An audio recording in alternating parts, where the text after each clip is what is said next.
ಒಂದು ಹೋರಾಟ ಇವತ್ತಿಂದು ಏನು ಅಂದರೆ ಒಂದು ವೆಟರ್ನರಿ ಆಫೀಸರ್ದಲ್ಲಿ ನಾವು 2 FIR ಮಾಡಿದ್ವಿ. ಅದನ್ನು CID ಕೊಟ್ಟಿದ್ದಾರೆ. CIDಯಿಂದ ನಮಗೇನಂತಂದರೆ ಒಂದು ಟೈಮ್ ಲಿಮಿಟ್ ಬೇಕಂತ ಹೇಳ್ಬಿಟ್ಟು ಈ ಒಂದು CBI ತನಿಖೆ ಕೊಡಿ ಅಂತೇಳಿ. ಯಾಕೆಂದರೆ ನಾವು ಲಾಸ್ಟ್ ಟೈಮ್ PSI ಸ್ಕ್ಯಾಮ್ ಎಲ್ಲ ಆದಾಗ ಅದರಲ್ಲಿ ರಾಜಕೀಯ ವ್ಯಕ್ತಿಗಳು ಯಾರೂ ಕಲ್ಪ್ರಿಂಟ್ ಸಿಗಲಿಲ್ಲ, ಅವ್ರಿಗೆ ಯಾರಿಗೂ ಶಿಕ್ಷೆ ಆಗಲಿಲ್ಲ. ಈ ಒಂದು PSI ಸ್ಕ್ಯಾಮ್ ಆದಮೇಲೆ ಕರ್ನಾಟಕ ಪಬ್ಲಿಕ್ ಎಕ್ಸಾಮಿನೇಷನ್ ಆ್ಯಕ್ಟ್ ತೊಗೊಂಬಂದರು. ಆ ಆ್ಯಕ್ಟಲ್ಲಿ 10 years ಜೈಲು, 10 crores ಪೆನಾಲ್ಟಿ ಇದೆ. ಅದನ್ನು ಯಾಕೆ ಇಂಪ್ಲಿಮೆಂಟ್ ಮಾಡ್ತಾ ಇಲ್ಲ? ಇವತ್ತು ಫೋನ್ ಕಾಲ್ ಮಾಡಿ 80 ಲಕ್ಷ ಡಿಮ್ಯಾಂಡ್ ಮಾಡ್ತಿದ್ದಾರೆ ಅಂತಂದರೆ ಆದರೆ ದುಡ್ಡು ಕೊಟ್ಟವ್ರಿಗೆ ಇವರು ಫೈನಲ್ ಲಿಸ್ಟ್ ಸೆಲೆಕ್ಟ್ ಆಗ್ತಿದ್ದಾರೆ.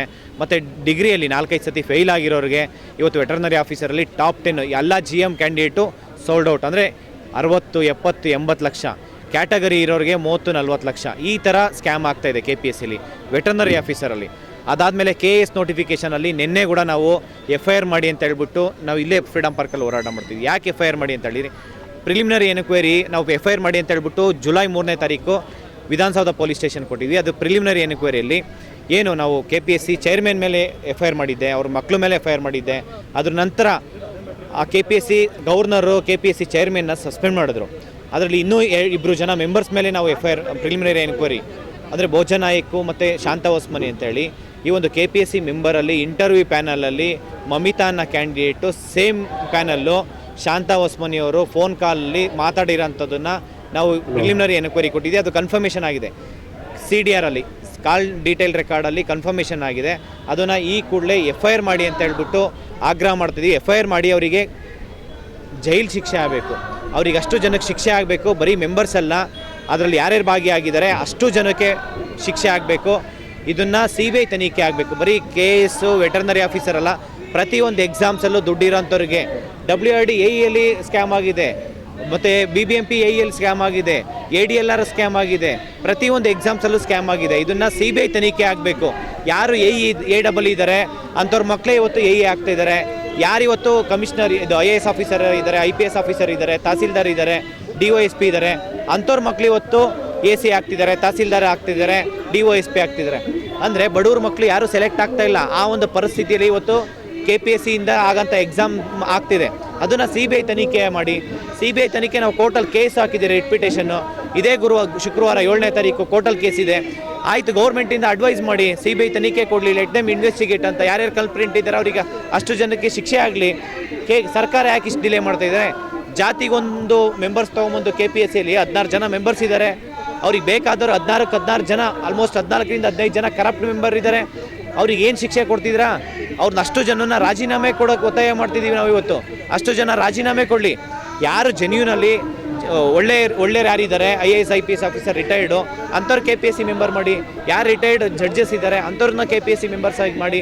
ಇಲ್ಲಿ ಲಕ್ಷಾಂತರ ಜನ ವಿದ್ಯಾರ್ಥಿಗಳು ಕಷ್ಟಪಟ್ಟು ಓದ್ತಾ ಇದ್ದಾರೆ ಹಗಲು ರಾತ್ರಿ. ಅವರಿಗೆ ನ್ಯಾಯ ಎಲ್ಲಿದೆ? ಇವತ್ತು ನ್ಯಾಯ ಸಿಗ್ತಾ ಇಲ್ಲ. ಇವತ್ತು ಬಂದು ಫ್ರೀಡಮ್ ಪಾರ್ಕಲ್ಲಿ ಹೋರಾಟ ಮಾಡೋದಂತಾಗಿದೆ. ಗಿಗ್ ವರ್ಕರ್ಸ್ ಆಗಿ ಕೆಲಸ ಮಾಡೋ ಹೋಟ್ಲಲ್ಲಿ ಮತ್ತು ಓಲಾ ಊಬರು ಡ್ರೈವರಾಗಿ ಕೆಲಸ ಮಾಡೋಂಥ ಪರಿಸ್ಥಿತಿ ಬಂದಿದೆ.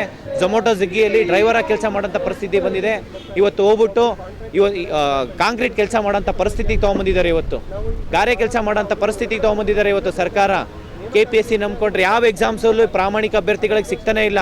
ಇಂಡಿವಿಜುವಲ್ ಸ್ಕೋರ್ ಬಿಡಲ್ಲ, ಟೈಮಲ್ಲಿ ಎಕ್ಸಾಮ್ಸ್ ಕಂಡಕ್ಟ್ ಮಾಡಲ್ಲ. ಆ ಎಕ್ಸಾಮ್ಸ್ ಕಂಡಕ್ಟ್ ಮಾಡಿದ್ರು 500 ರೂಪಾಯಿ 750 ರೂಪಾಯಿ ಫೀಸ್ ಕಟ್ಟಬೇಕು. ಒಳ್ಳೆ ಫೆಸಿಲಿಟೀಸ್ ಇರಲ್ಲ. ರೂಮಲ್ಲಿ ಒಂದು ವಾಲ್ ಕ್ಲಾಕ್ ಇರಲ್ಲ, ಕುಡಿಯೋ ನೀರು ಫೆಸಿಲಿಟೀಸ್ ಇರಲ್ಲ, ಒಂದು ವಾಶ್ರೂಮ್ ಫೆಸಿಲಿಟೀಸ್ ಇರಲ್ಲ. ಆ ಪರಿಸ್ಥಿತಿಲಿ ಇವತ್ತು ಎಕ್ಸಾಮ್ಸ್ ಕಂಡಕ್ಟ್ ಮಾಡ್ತಾರೆ. ಒಂದು ರಿಸಲ್ಟ್ಸ್ ಬಿಡಬೇಕಾದ್ರೆ ವರ್ಷಾನುಗಟ್ಟಲೆ ತೊಗೊತಾರೆ. ಒಂದು ನೋಟಿಫಿಕೇಷನ್ ಮಾಡಬೇಕಾದ್ರೆ 3 ವರ್ಷ 5 ವರ್ಷ ತೊಗೊತಾರೆ. 5 ವರ್ಷ ಆದರೂ ಆ ನೋಟಿಫಿಕೇಷನ್ ಕಂಪ್ಲೀಟ್ ಮಾಡಲ್ಲ. ಅಂದರೆ ಪ್ರತಿ ಹಂತದಲ್ಲೂ ಕರಪ್ಷನ್. ಯಾರು ಪ್ರಾಮಾಣಿಕ ಓದ್ತಾ ಇರೋಂಥ ಅಭ್ಯರ್ಥಿಗಳಿಗೆ ನ್ಯಾಯ ಸಿಗ್ತಾ ಇಲ್ಲ. ಅದರಿಂದ ನಮಗೆ KPSCಯಲ್ಲಿ ಆಗಿರೋಂಥ ಪ್ರತಿಯೊಂದು ಎಕ್ಸಾಮ್ಸನ್ನು CBI ತನಿಖೆ ಮಾಡಿ. ನಿಮ್ಮ KPSC ಯಾವುದೇ ಎಕ್ಸಾಮ್ಸ್ ಕಂಡಕ್ಟ್ ಮಾಡೋದು ಬೇಡ, KA ಕೊಡಿ, ಇಲ್ಲಾಂದರೆ ಬೇಡ UPSC ಕೊಡಿ. ಅಟ್ಲೀಸ್ಟು ಒಂದು 90% ಆದ್ರೂ ಜೆನ್ಯೂನ್ ಕ್ಯಾಂಡಿಡೇಟ್ ಸಿಗ್ತಾರೆ. ಇಲ್ಲಿ ಹೆಂಗಾಗಿದೆ ಅಂತಂದರೆ 90% ಕರಪ್ಷನ್ನು, 10% ಜೆನ್ಯೂನು. 10% ಇಟ್ಕೊಂಡು ಇವರು ಬೇಗ ರಿಸಲ್ಟ್ಸ್ ಬಿಡಿಸೋದು ಓಡಾಡಿಸ್ತಾರೆ. 10% ಇಲ್ಲಿರೋ ಬಡವರನ್ನ ಸೆಲೆಕ್ಟ್ ಮಾಡಿಸಿ ಕಂಡೀಷ್ನಲ್ ಆರ್ಡರ್ ಕಾಪಿ ಕೊಡಿ ಅಂತ ಹೇಳ್ತಾರೆ.